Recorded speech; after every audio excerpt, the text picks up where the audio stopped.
This could have been avoided if you hadn't played with something you don't understand. I'm sorry. It is funny. It's a hoot that you don't get why we need this. Tony, maybe this might not be the time. Really? That's it. You just roll over, show your belly every time somebody snarls. Only when I've created a murder bot. We didn't. We weren't even close. Were we close to an interface? Well, you did something right. And you did it right here. The Avengers were supposed to be different than Shield. Anybody remember when I carried a nuke through a wormhole? No, it's never come up. Save New York? Never heard that. Recall that? A hostile alien army came charging through a hole in space. We're standing 300 feet below it. We're the Avengers. We can bust arms dealers all the livelong day, but that up there, that's the end game. How are you guys planning on beating that? Together.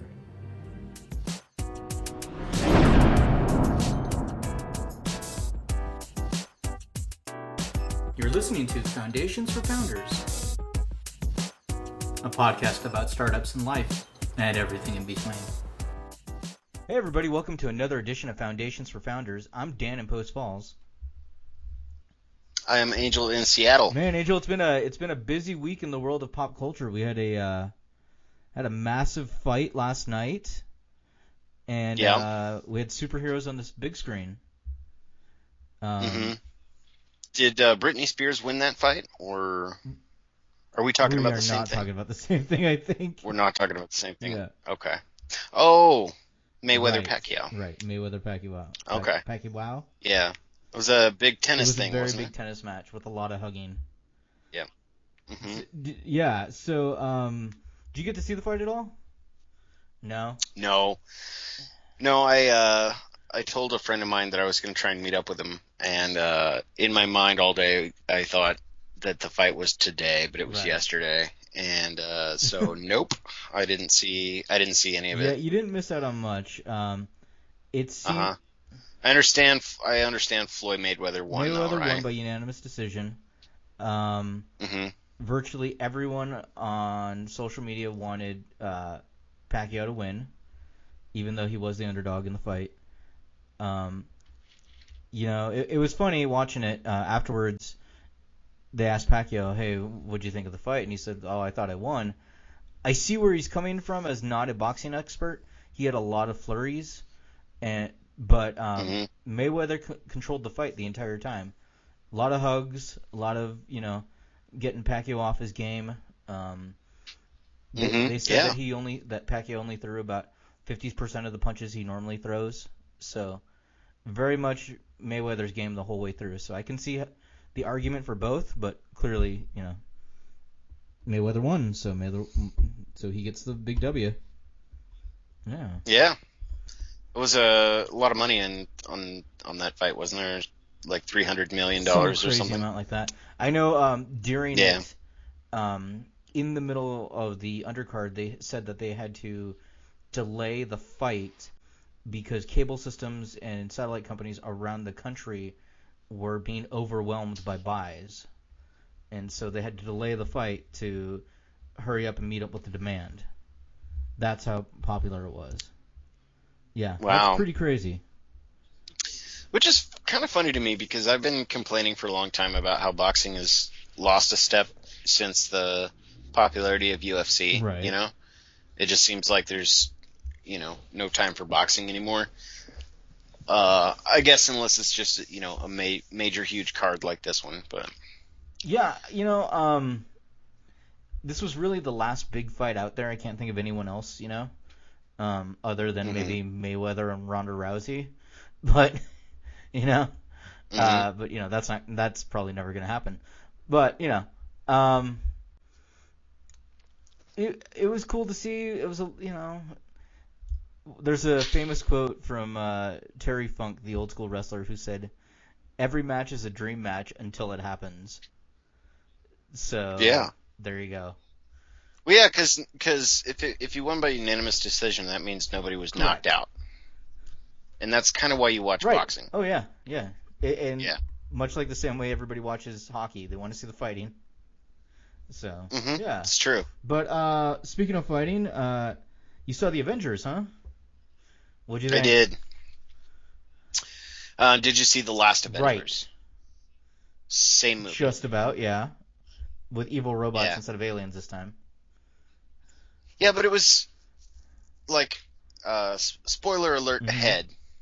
It was like all of the same bad guys that they had already faced making an appearance somewhere throughout this film. And robots. I'm not following you on that one.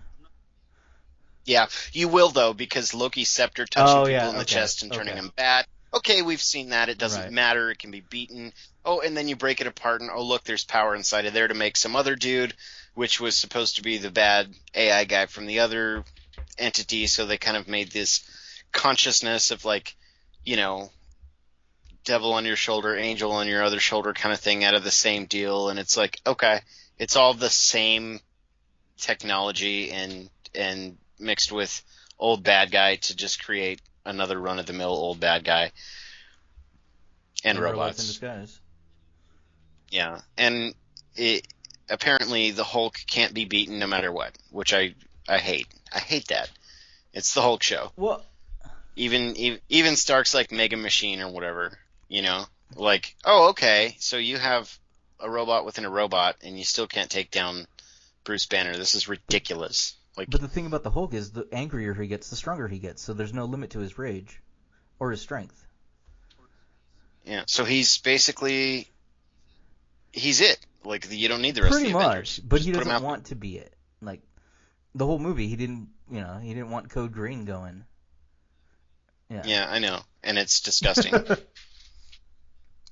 Yeah. Well, we should probably get going with the rest of the show.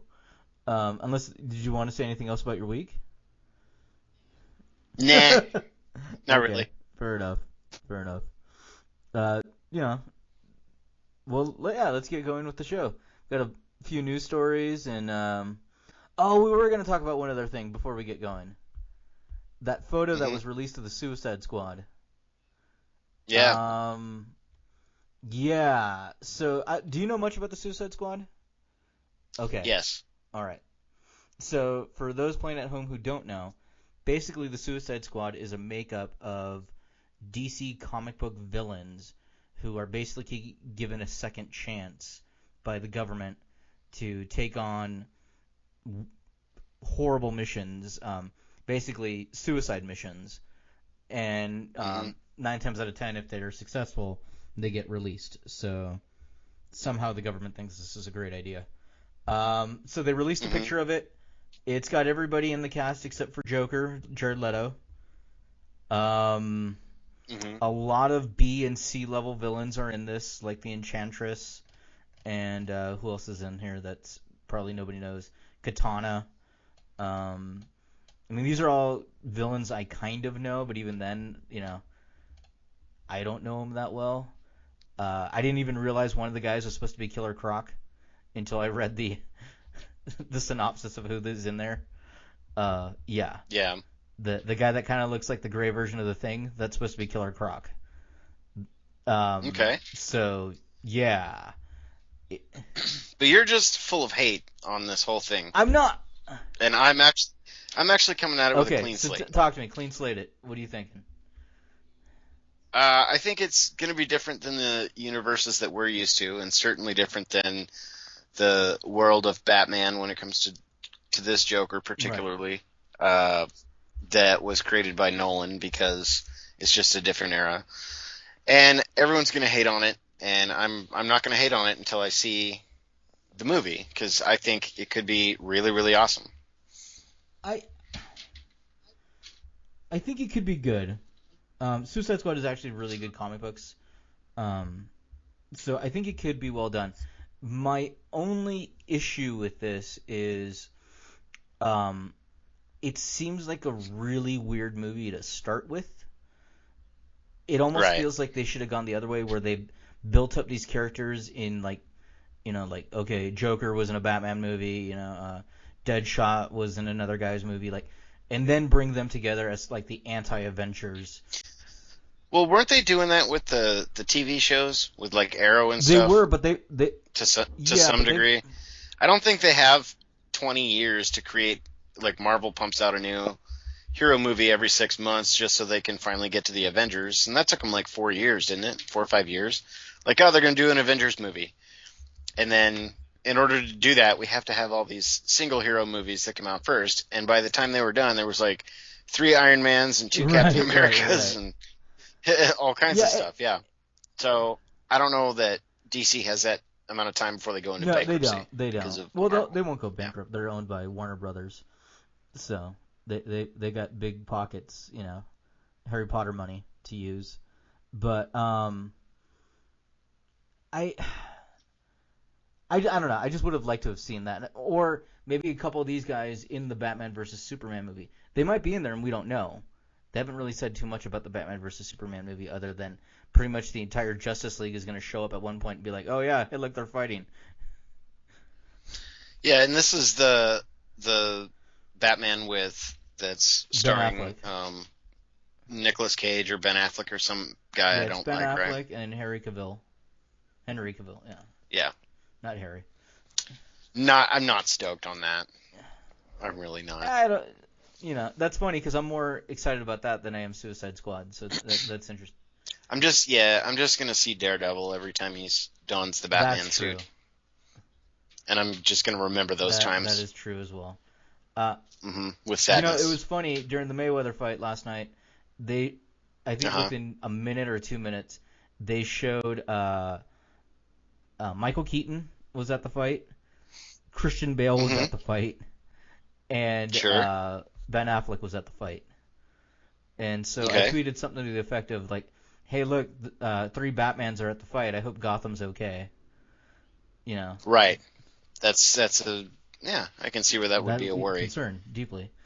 But yeah. Anyways, we should probably get to our stories because I feel like we totally nerded out. Got some mailbag. For sure. Yeah. So our first story comes from FIMagazine.com, and the headline reads, "Firm suing Truecar adds litigation team."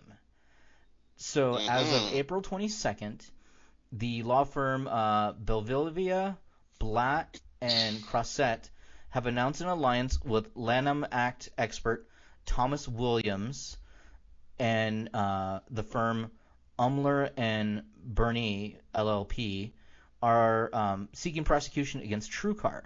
The suit alleges that Truecar has engaged in false advertising in violation of the Lanham Act and primary federal truth in advertising statute of the United States.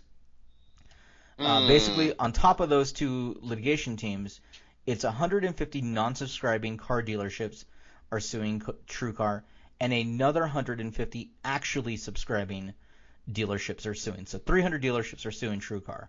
The lawsuit alleges that Truecar's no-haggle promise is untrue, and its advertising is misleading to consumers, misleading to consumers into believing that the vehicles that they are interested in purchasing are in stock, and they also receive are to receive a available manufacturer rebates, a virtual impossibility, according to the lawsuit. And they've also used terms in their advertising such as below invoice, implying that the car would be sold below dealer cost. So car dealers are mad about that. Another thing they're also mad about is Truecar fails to disclose its $299 fee that it charges the dealers for each transactions that go through their website, which eventually just get tacked onto the consumer. So, the dealerships are saying, hey, that's not, cool for dealerships or the customer because they are paying over invoice and more because of Truecar. So yeah. What are your thoughts on all this, man? I don't think it's terribly unbelievable since I don't think those practices are new. It's interesting that this is coming out, whenever this was announced on April 22nd or whatever. But I'd like to see how it plays out. I mean, it's not as though, unless this was, they don't have a leg to stand on, in my opinion, with using the term below invoice, right? I can say free money, and it doesn't matter what I imply by that. Like, that can't be proven. Now, as far as them disclosing the hidden fee, so to speak, the transaction fee, that they can get them for if that wasn't disclosed in the terms of service agreement when they signed up. If it was, then it's just going to be a nightmare PR situation for Truecar, but it's not like they're going to lose a ton of money in a lawsuit. What are they going after him for in dollar figure, does it say? Doesn't say on here. It just says that they're going after him. So, you know. Mm-hmm. I think it's something to watch for sure. It's not the first time they've been sued by car dealers either. Truecar, that is. So. Yeah.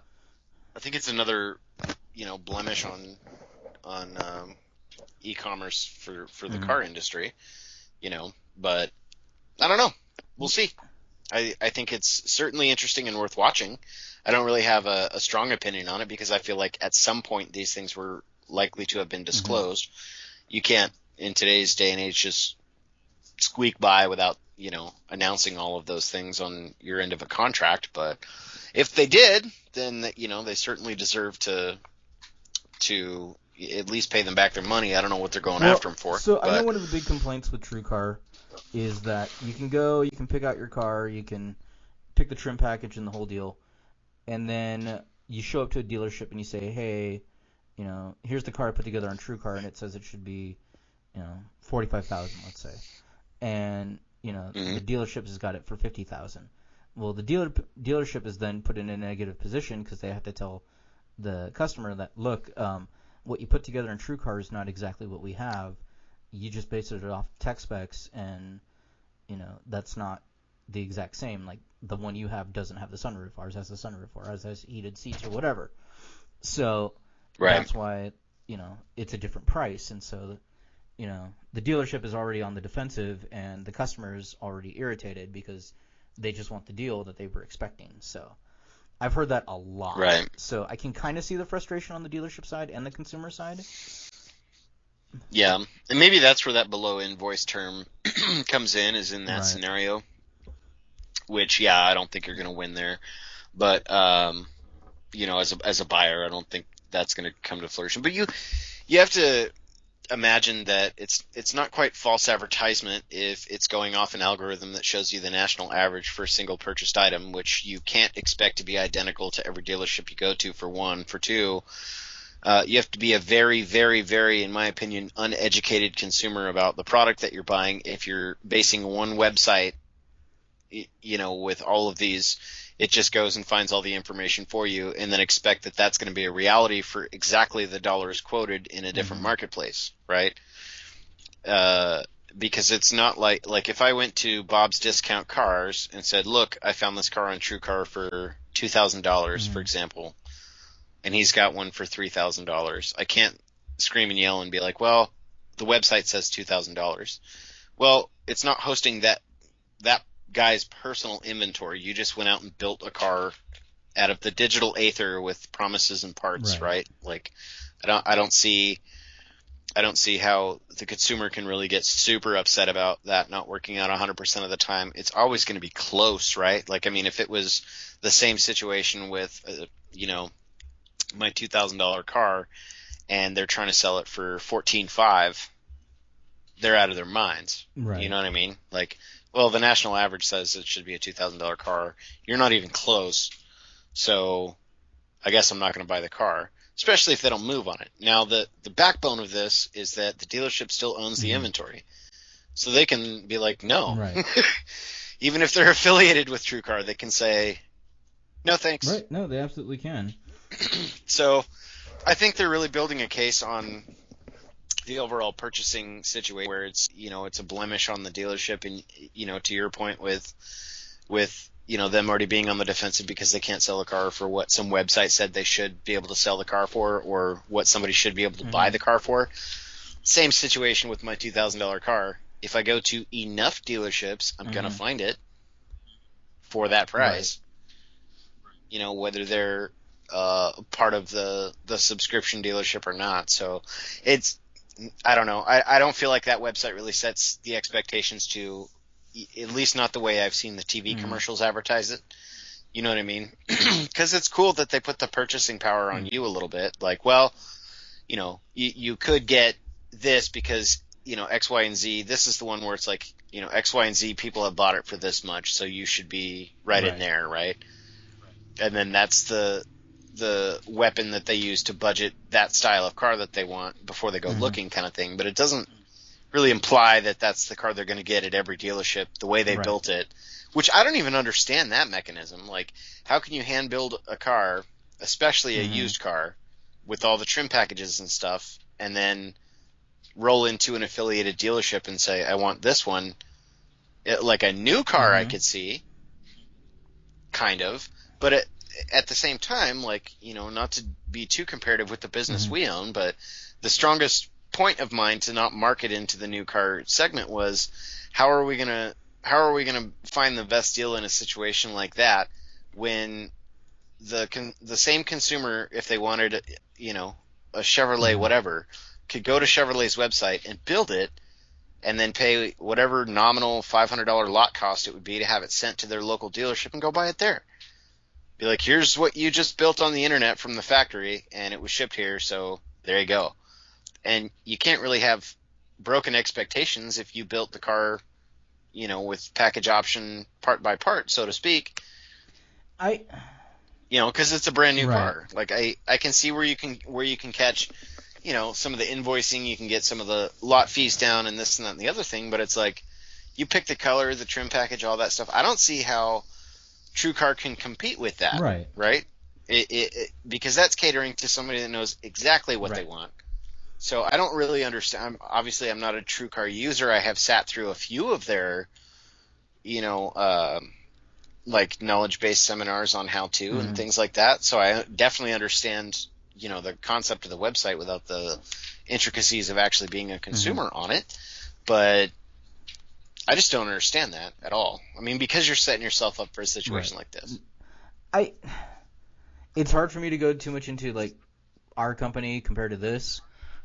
But I know this frustration because I've talked to a few car dealers about it, you know, and this is a common situation. So there was much celebration when this lawsuit was announced on some of the circles I run in now. But it's just interesting, and, you know, I wish the best for Truecar. You know, I know they've had a big uphill battle, you know, even from their humble beginnings.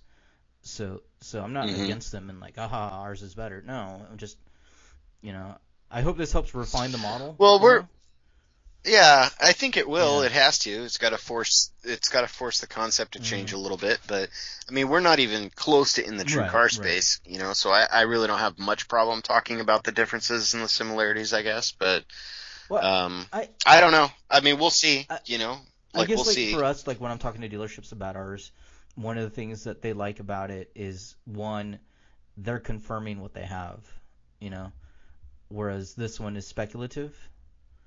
You know, so you know, okay.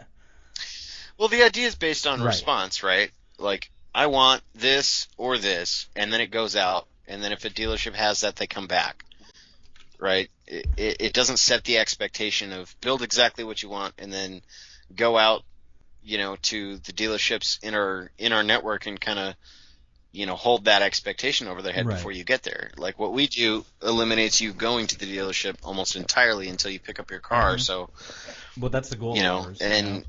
And it's all confidential. Yeah, it's all anonymous until you're ready. There's so, that. Yeah. That's all right. Well, thing. we should probably move on to the next one. Champ.com. Okay. So sure. The next story. Haugs. That was so funny. I was saying Haugs up until yesterday. Haugs. Yeah. Yeah. So now I can't stop saying Haugs. I know, right? I was totally out of my head until you said it. Thanks. A little Scott shout out there. Yeah. Okay, so this comes to us from whatlauderdale.com. I'm not even kidding. It's whatlauderdale.com. The Lauderdale Daily News. Third-party apps are now supported by OK Google voice commands. The voice search service of Google on your smartphone is now supporting third-party applications. So the company says, quote, today we introduced Google's first set of companions for the consumer feature on Android to perform actions with the Google Voice. The features will help customers use somewhat like this. This feature will help the users somewhat like this, or show some new attractions which are near them on TripAdvisor or something like, okay, Google, just listen to NPR, and NPR would start playing. So some of their new limited partners are Zillow, TuneIn, NPR One, TripAdvisor, and Flixster. So that's kind of cool. Yeah. I kind of like that idea. Hey, okay, Google, find me a hotel, and then it punches in the TripAdvisor algorithm and gets you to it. Yeah. It works really well with their own product. So I mean, it's going to take some development to get right, but I can use the Google commands for like Google Music and things like that that I listen to, and it works really well. So I think it's great. I think it's cool that they're expanding into this. They're also expanding into more languages, so English, Italian, French, German, Spanish, Portuguese, Japanese, Korean, and Russian. Yeah.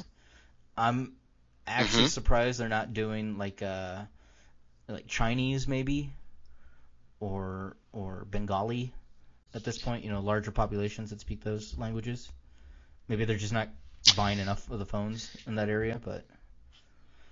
Yeah, I'm sure there's probably some reason for that too, but aren't there probably not so much for Google, but aren't there like many dialects to the Chinese there language? Are, and I know the same with Bengali. That would kind of get pretty and Farsi and all those. Yeah, I'm sure. Yeah, I don't know. I mean in all practical use, I don't know how much that changes the spoken word. I'd assume some, but I mean I'd imagine.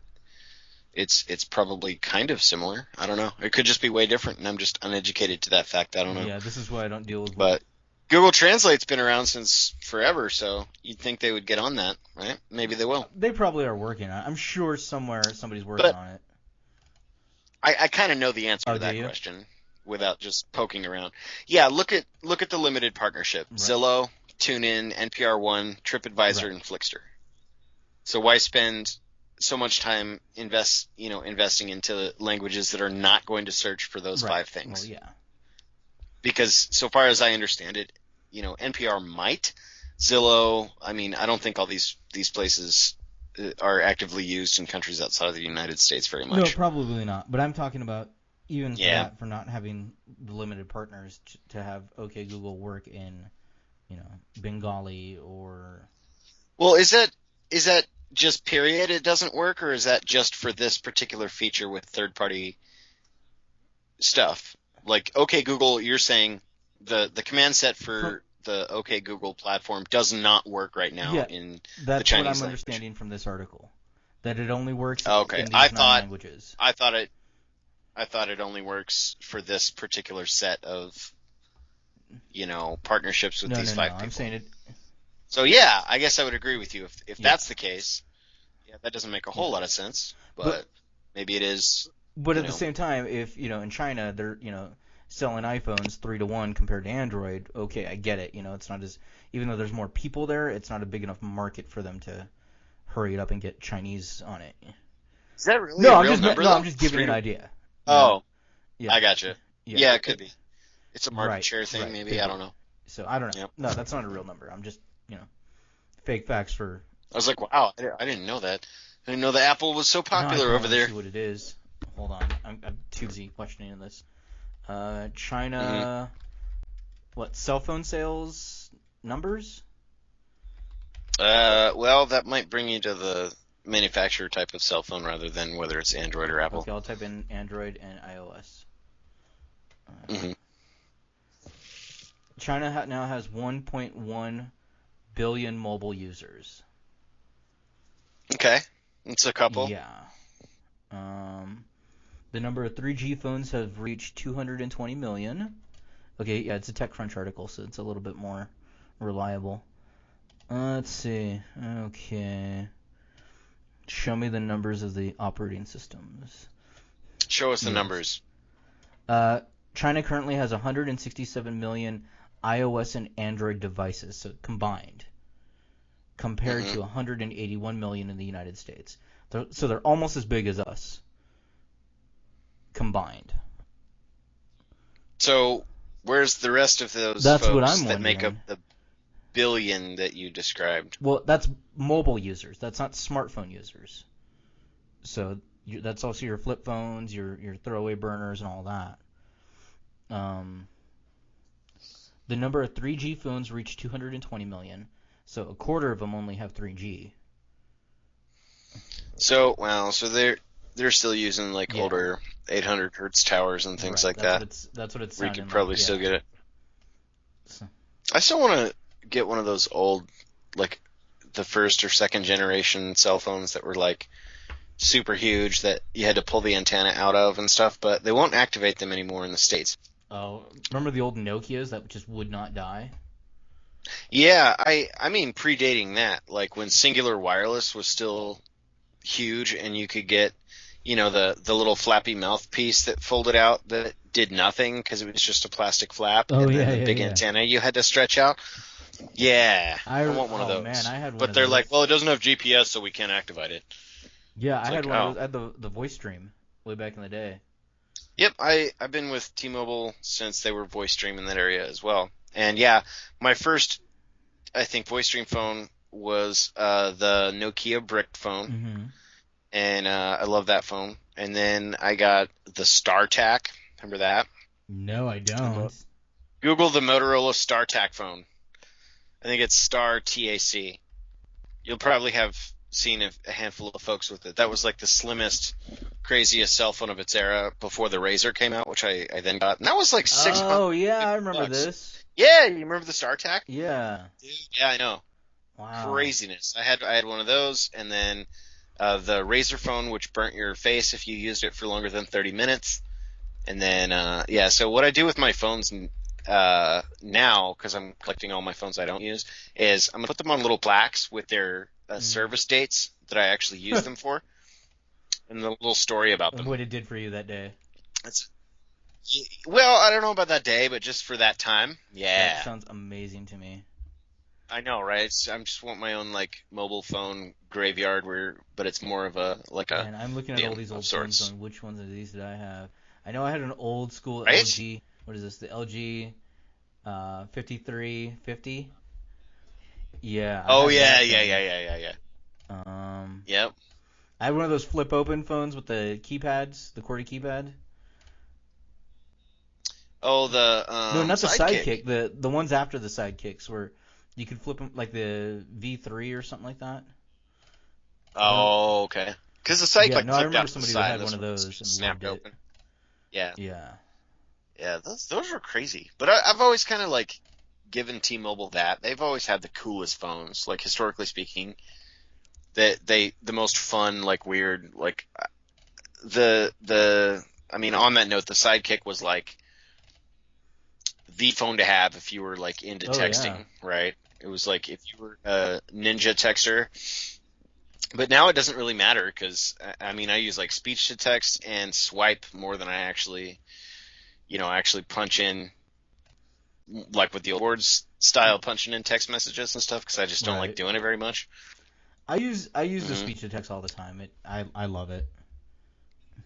Yeah. I do too. I like it a lot. Probably because I'm not a big texter. Like there's people that can send me 4 paragraphs of text before I get a reply out. You know what I mean? Where it's like, what is this? I don't know. And social media is amplifying that too, because you can speech to text off of your device and into the caption of whatever you're, tweeting or Instagramming or whatever else. Yeah, that's true. Yeah, I'm starting some new slang though for that for social media. I decided. Right, so do you remember among our circle of friends a long time ago when something was too trendy, I just said, that's too Lindsay Lohan for me. Yeah, I just remember can't that. get behind that. Yeah. So when somebody is blasting you on social media, right, or they're texting you, using the old imagery of them punching it in with their thumbs, I'm going to call that thumb thugging. Someone's thumb thugging you. I like that. I actually really like that, thumb thugging. Yeah. Yeah. Are you thumb thugging me right now, dude? That's no good. I'm going to use that. I'm going to steal that. That's awesome. Yeah. Dude, yeah. Yes, I want a quarter. No kidding. Every time you say. Okay, so what's next? Sorry, we went let's crazy. get to our last story of the day, and then we'll take a break and do our discussion topic. Yeah. Hogs.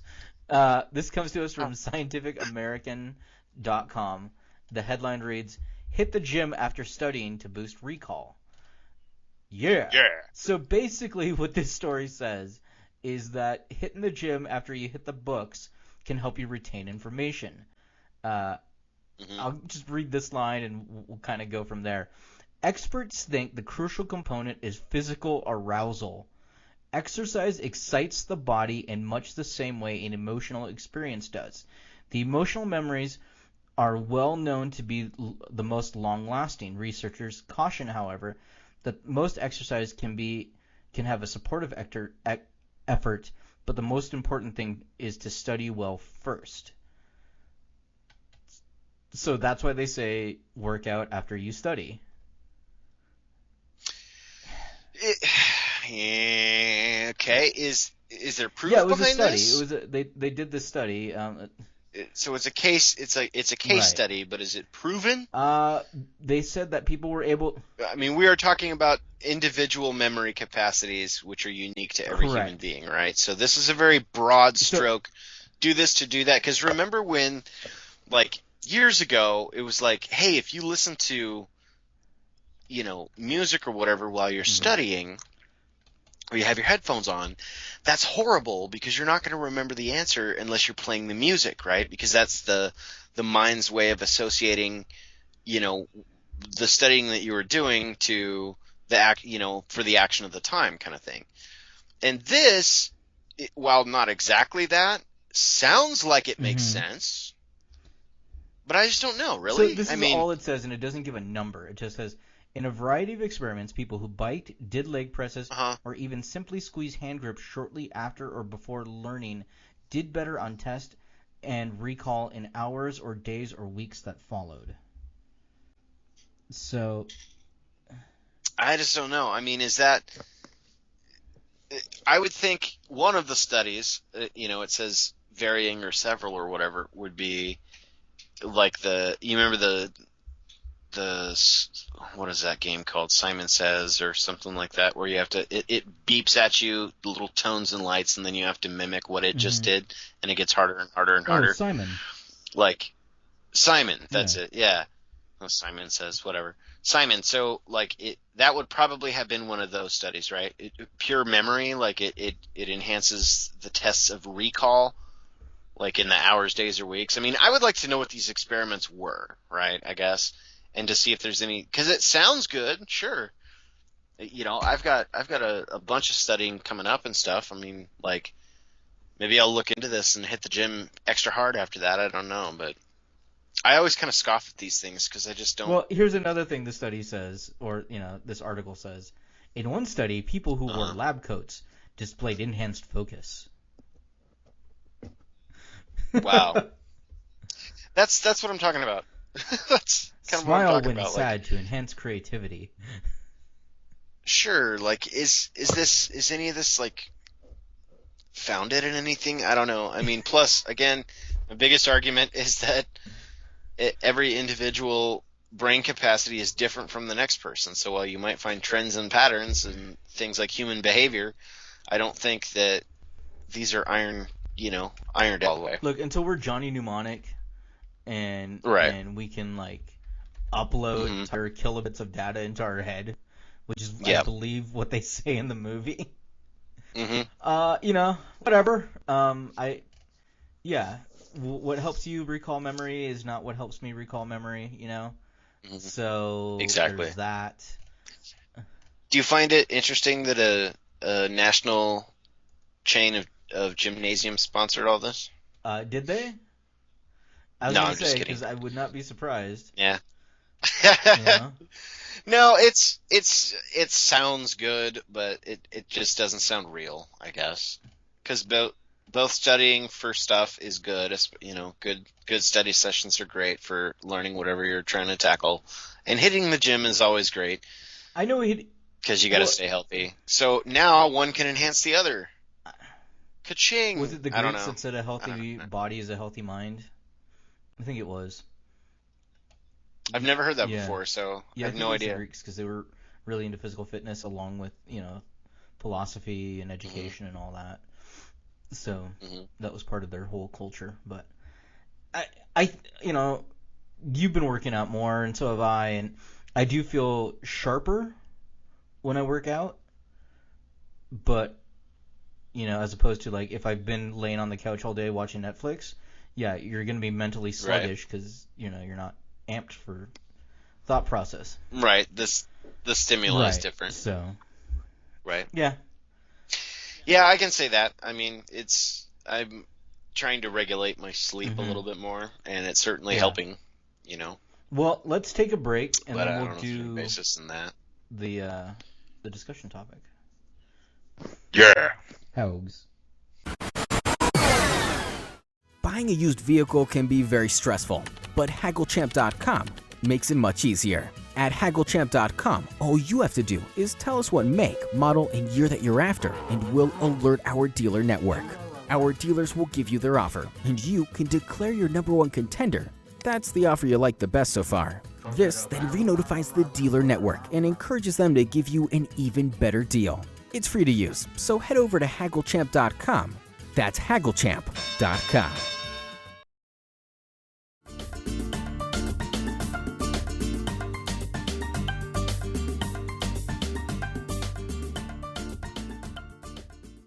Welcome back, Founder Nation. I'm Angel in Seattle. And, of course, this is brought to you by HaggleChamp.com, where you can buy like a champ, save like a champ. Angel, the whole time we were recording, we never once told people how to get a hold of us. Uh-huh. Nope, we didn't. That's a shame, man. It's true. Anyway, so our discussion topic, no, I'm kidding. You can email the show. You can reach out to us at foundationsforfounders@gmail.com. We're also on the Twitterverse at FFF, that's 3 Fs _ Nation. And I'm on Twitter at Dan Reyes. Uh-huh. And then myself, you can pester me at AngelAspects21. Or you can thumb thug you. So, yeah, it could be thumb thugging. It's factually correct. All right, so we have a discussion topic today. I won't tolerate it. Won't tolerate it, but it will happen at some point. We have 10 rules for successful startups. Or 10 rules successful startups should follow. And this comes from TechCrunch.com. The crunchiest of the tech. Yep. It's not Tech Creamy. It's TechCrunch. If you're into the peanut butter. I do like creamy peanut butter. I'm not gonna lie. I do too. It's way better than crunchy peanut butter. I'm sorry if people are gonna hate on that. Let's make that stand. I'm gonna go. Like, what's your favorite? Creamy's the way. Yeah. Yeah. Creamy's the way to go. What brand? Oh man, I don't have a favorite brand. I use the machine at the grocery store that actually crunches up the peanuts in front of you. Uh-huh. Okay, that's weird. That's weird and probably vegan, right? Peanut butter's vegan no matter what.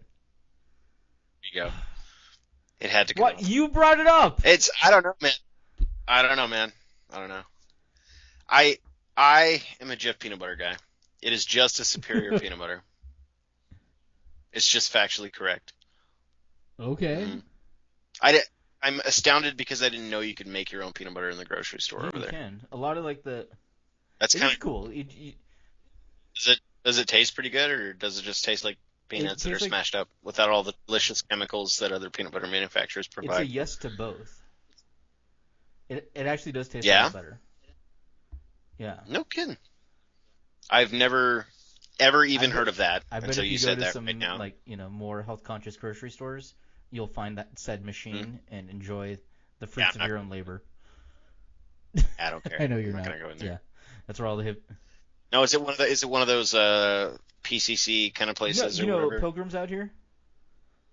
The health food store in Coeur d'Alene? No. Okay. No. They have one. It's called Pilgrims. I know they've got one. So it's like on over by where Knutson's used to be on 4th. Right there. Okay, There's also a grocery chain out here called Winco. Winco has one. Oh, Winco's out there? No way. Wow. Yeah, it's been a while since I've shopped at a Winco.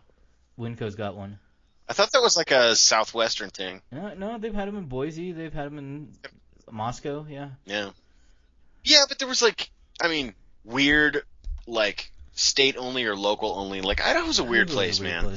But, Tidyman's was out there, and they had Rose Hours, which is not a huge chain, and then Albertsons, which was, I think, a Utah-Idaho exclusive thing only, right? And then we've got Safeway, which is growing. And then IG, yeah. IGAs, and then Safeway, which is kind of And a then bigger thing. we have Fred Meyer But, instead of Kroger, but they're owned by the same company. Right. Oh, okay. I guess that makes sense. Yeah, there's Fred Meyer's over here too, but I mean we're not that But I know, far like in apart. Houston, where you know Scott what I mean? lives, they have Kroger, which is Fred Meyer. It's just a different Yeah, name. and Fry's in the South and Southwest is a type of grocery store. Fry's in Seattle is an electronics chain. Right. Like, yeah. So I was like, oh, cool, Fry's. That's huge. It's like that's the largest grocery store I've ever seen. Oh, their Fry's out here means something totally different. It's like I just walked into a place to buy electronics and computers and stuff. So kind of interesting. But yeah, I didn't know that. I didn't know that at all. I'll have to go look for one of those machines and try it out then. Good. All right, well, let's do our list. Yeah. I thought that was a segue for you to just smash veganism. No, I was just saying right down on the table. Like, that's what I bring to the party. Wow. No, you bring up my being vegan more than I do. Yeah, I know. I gotta get my stabs, man. You gotta thumb thug me on the podcast. That's true. That's true. Okay, yeah. Okay, so Tech Crunch, which is not as cool as Tech Creamy, but they're bringing us an article, and it's kind of good. There's some good content for the Founder Nation here. So we are going to go 1 to 10. Here are 10 rules successful startups should follow. Number 1, no assholes allowed. I love this rule. Don't do it. Right. No assholes. Or house. Following in the footsteps of business giants like Warren Buffett's Berkshire Hathaway, all the startups should adopt a no assholes policy to build a stellar team. Here's a list of companies, and you can follow that because we'll have this link in the, I want to say liner notes. What do you call that in a podcast or, description? Show notes. Show notes. Thank you. We'll have this a link within a link there that have adopted the rule. Okay, this is a great group that every startup should strive to join. If you don't agree with this rule, you might be the asshole in question. That's true. Which is a clever way of saying if you don't fit, don't join a startup, right? If you're looking for a core group of people that are just going to be diehard believers in your product and stuff, sure. But I think if you pay for an educated mind to help you achieve a specific goal or to help efficiently run part of your business, that's not necessarily a in or out kind of thing. You know what I mean? I don't think you should just exclude somebody because they're not gung-ho on the product idea if they're a wizard at mathematics and you need a math problem solved. Right? Do you follow that? I follow that, but at the same time, I do like the no asshole policy because... Yeah, it's good. I mean, it's good. You can't have somebody that's just like, nah, and then is there to not contribute anything other than... Okay, so to me, it's a lot like dating. When you're first starting out, you want something good. You don't want to be fighting immediately when you first start out. There's going to be arguments down the road. You all know that. But from the beginning, you want that good, solid base. That's kind of how I see it. Yeah. Yeah. Yeah, but I mean, fundamentally, it is a good rule because you people that are on board. Absolutely. So, no assholes allowed. None. Zero. Number 2, not here. Study the competition and steal from them. Most startups have a myopia. They're focused on their own product and technology and the immediate road ahead. But others have traveled that road already. Others, otherwise there wouldn't be a market. So we told our clients not only to learn from their competitors' failures, but their successes as well. Study the competition to understand their messaging, keywords, content plan, consumer acquisition strategy.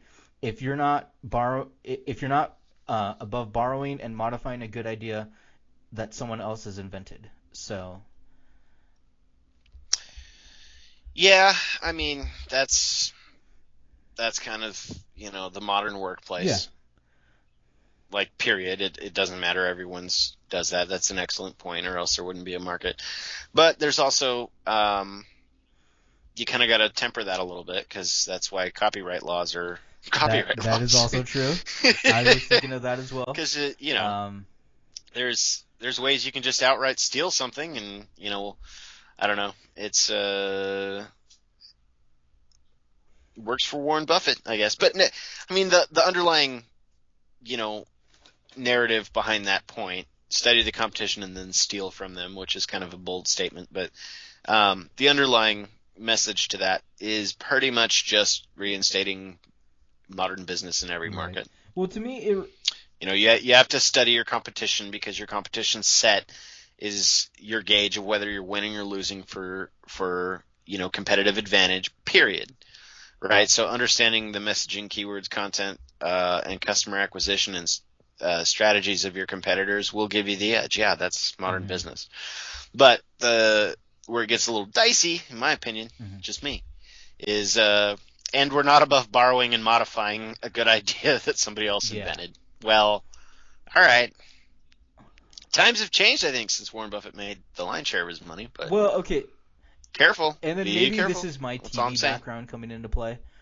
I kind of see what they're saying. Like, okay, the show Webster, right?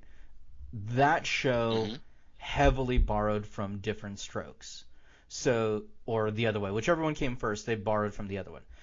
And I'm kind of inclined to think maybe Webster came out first. I guess I could Google and check, but whatever. But let's say they saw Webster and they said, okay, we have one cute kid being adopted by a family. And then so Different Strokes may have came along and said, well, that tends to work as a comedy. What if we do 2 of them? Great. Now we have 2. Right. Now it's doubly entertaining. So sure.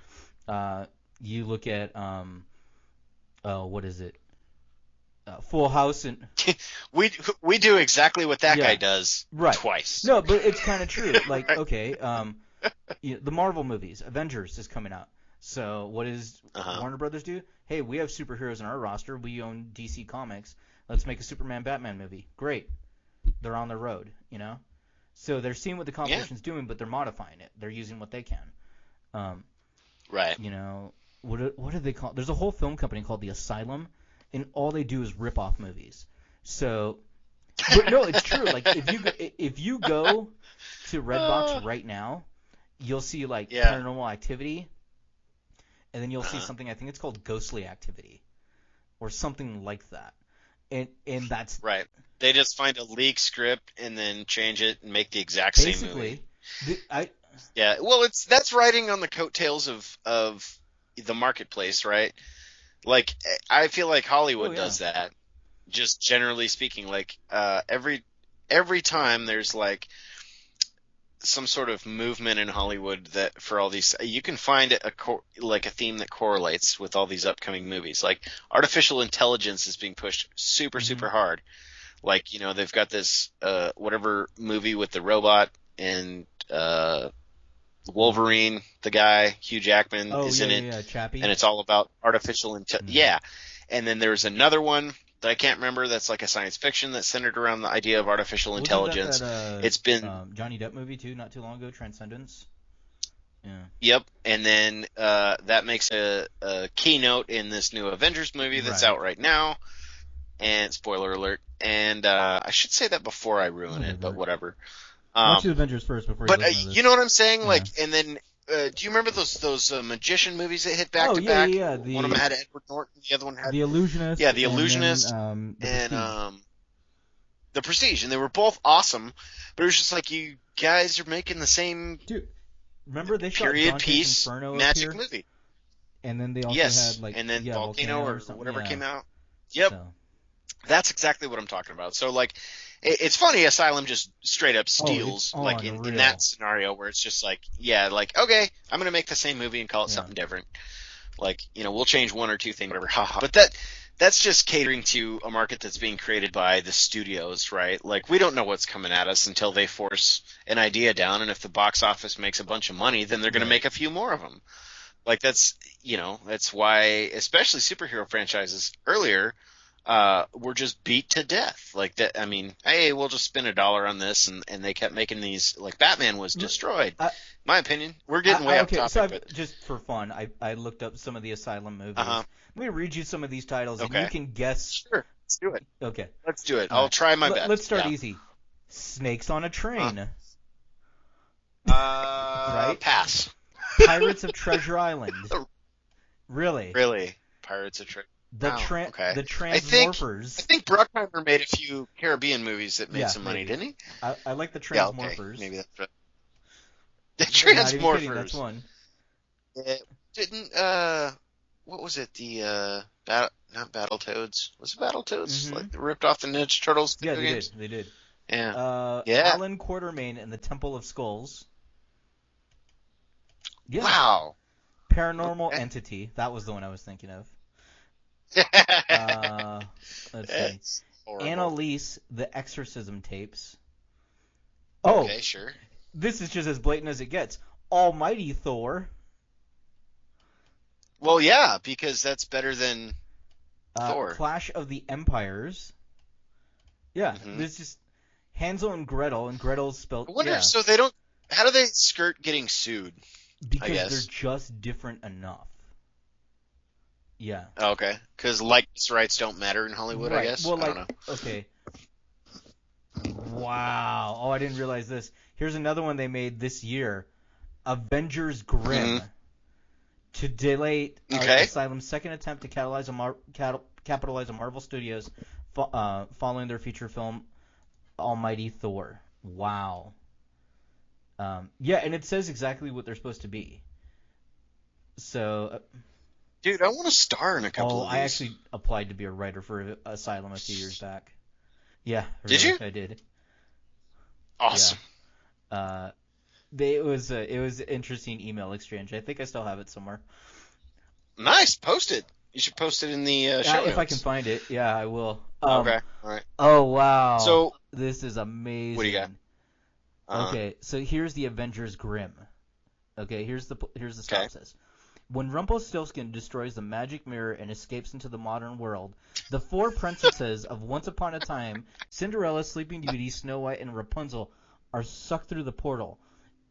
Well-trained and endowed with magical powers, the four women must fight Rumpelstiltskin and his army of thralls before he can enslave everyone on Earth.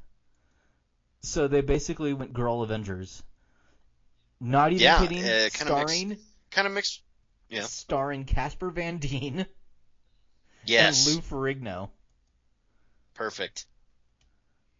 Oh wow. Well, you gotta make money. I don't know if you're staying relevant, but you gotta make money. Tony Todd in there too.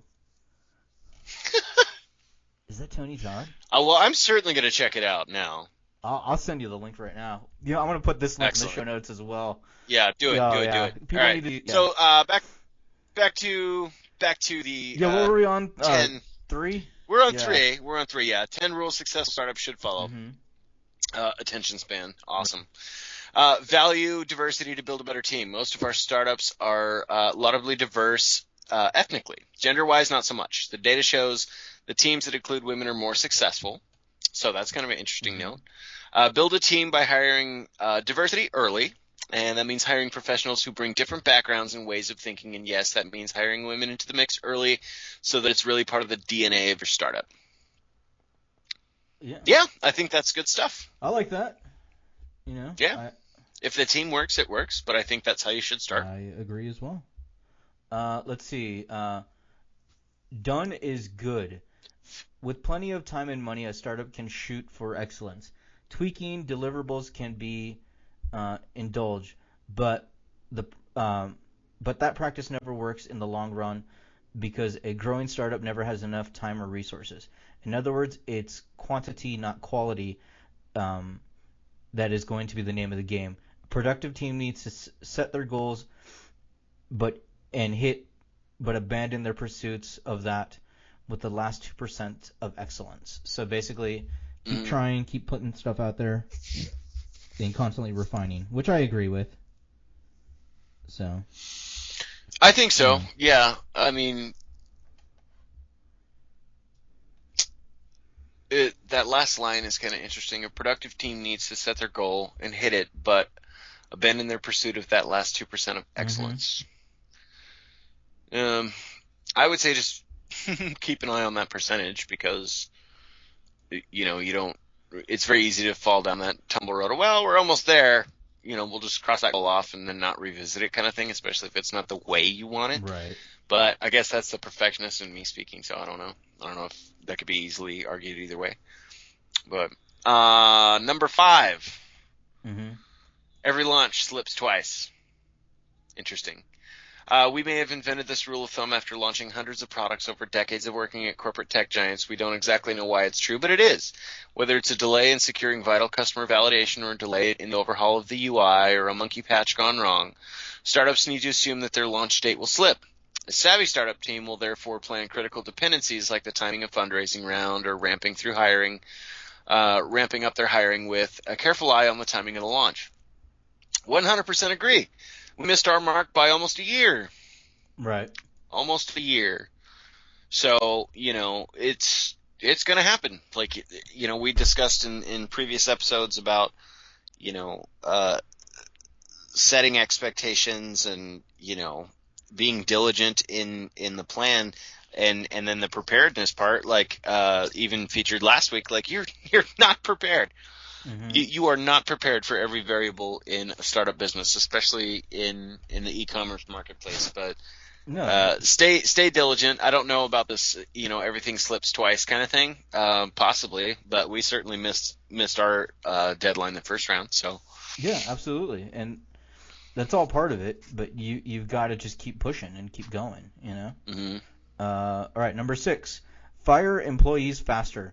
Every startup makes hiring mistakes. Sometimes it's a good person who just got hired too early. Sometimes it's a bad fit that made it through the interview process. Remember, you're a nimble startup. It doesn't matter why you made a mistake. It matters that you fix it. The sooner your mishire is gone from the building, the sooner the rest of your team can acknowledge and recover from the mistake and move on. I would agree with that. Yep. And that's hard to do, and that's easy to say and much harder to do, but definitely, I agree. Definitely needs to be done. Number 7, build your culture, but don't obsess about it. Free donuts, lunchtime neck massages, and dogs at work.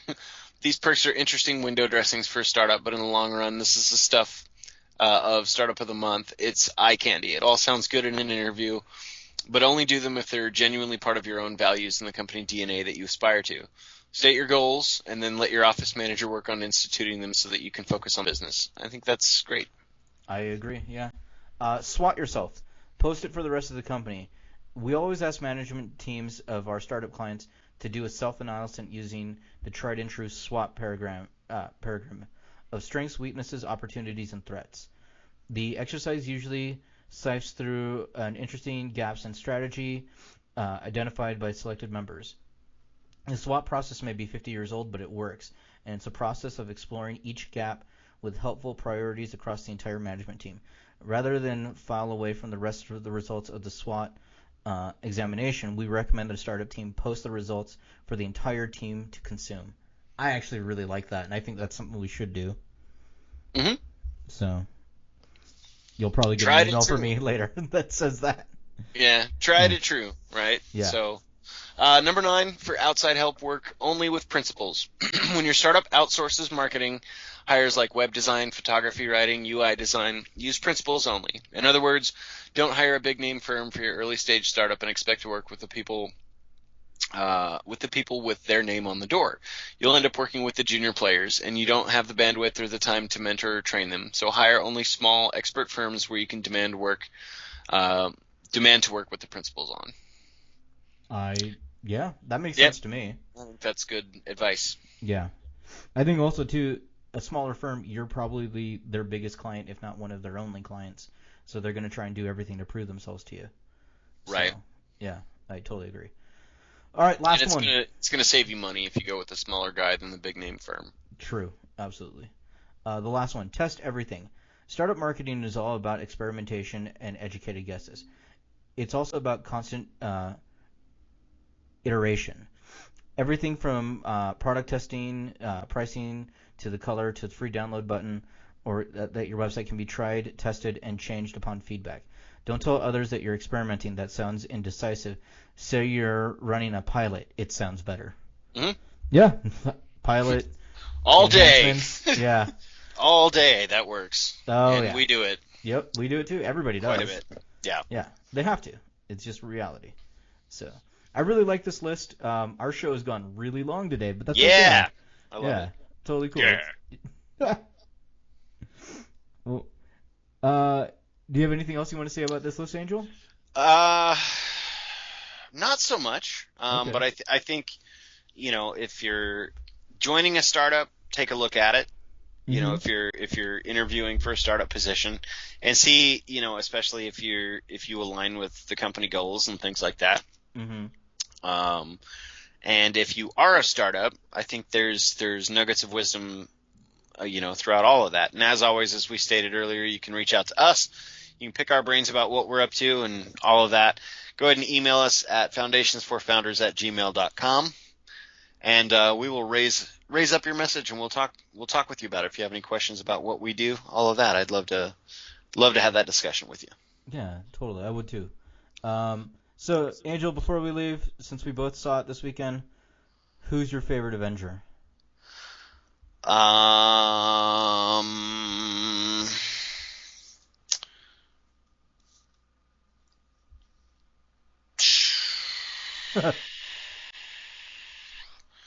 Iron Man, I guess. Maybe Hawkeye, one of those two. Okay. I can see that. You can see that. I What can about see you? you liking Iron Man. Hawkeye's a little bit of a surprise to me. I really like Don Cheadle, so I'm gonna go with War Machine. With War Machine? I liked him at the party saying, oh, that story kills with anybody else. Yeah, that was a good scene. Yeah. I feel like that's how I would be, like, oh, nobody likes me, oh.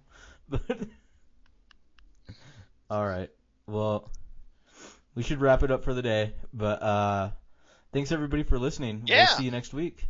We'll see you next week. How? Whatever, it takes a shake down $1. Must go in that direction, wait a minute, holla, holla. All wants to know where they go, where they winning. A Mick and Marshall Monday smelling just like a mint.